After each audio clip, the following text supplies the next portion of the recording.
Hi, I'm Tim. Welcome to Watchbox, and thanks for logging on. If you love this watch, email me, tmosso@thewatchbox.com.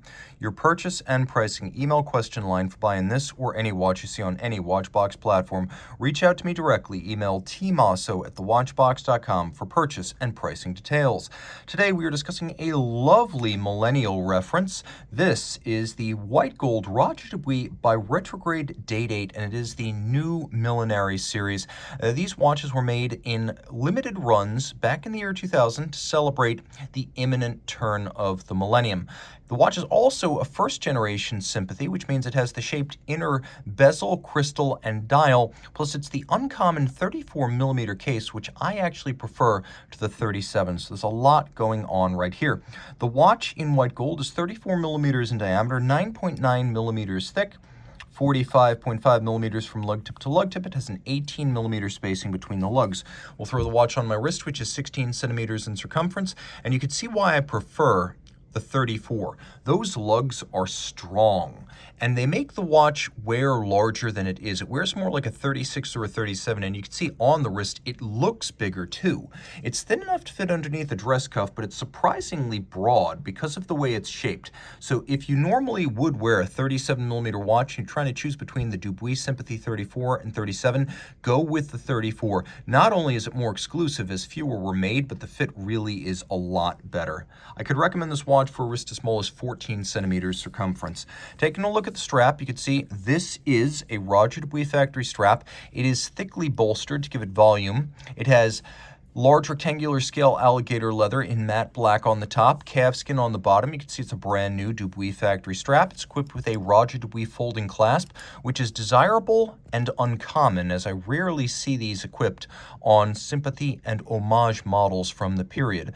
And you can also see it has a lovely Roger Dubuis logo style buckle atop. Closes with a snap. Tolerances remain outstanding. The strap is held to the buckle using screws and bars, and the strap is held to the case using screws and bars, which is an upscale and somewhat more expensive way to do things, but it's also more secure than a spring bar. Now you'll note there's no stitching on the strap. It is a bonded strap with adhesive used to attach the top and bottom leathers with the stuffing in between. This is a way of creating a smoother, more elegant dress style strap, as the stitching doesn't break up the profile.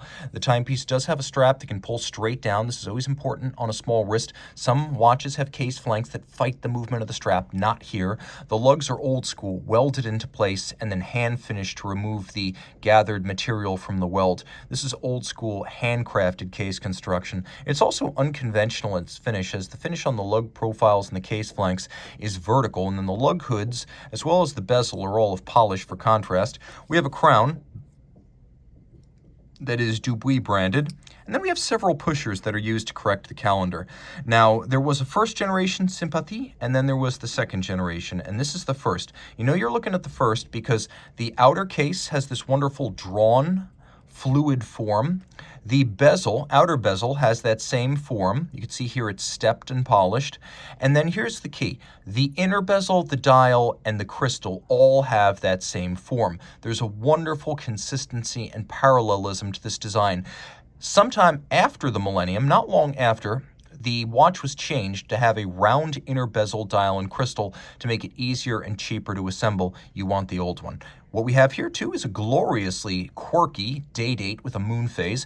We have a retrograde day, a retrograde date. We have a moon phase with a traditional lunette-style indicator. Note that the leaf-style hands for the calendar are skeletonized. And then we have these lovely faceted alpha-style hands at center, which you can appreciate are high contrast thanks to that fluting down their center. They're very attractive. They're half frosted for maximum contrast, and whereas it can be difficult to read polished hands against a black dial base, this solution makes them quite legible. Now you can also see that we have a little bit of a track outboard. The printing of the dial traces the contours of the inner bezel, and we have the new Millenary. Now it has nothing to do with Audemars Piguet. It is a celebration of the imminent new millennium, which people were anticipating back in 2000. Flip the watch over and you can see that the tractor caliber inside is a Besançon Observatory chronometer certified and Geneva hallmark finished Longines L990, also doing business as the Breguet 8810 and 8815.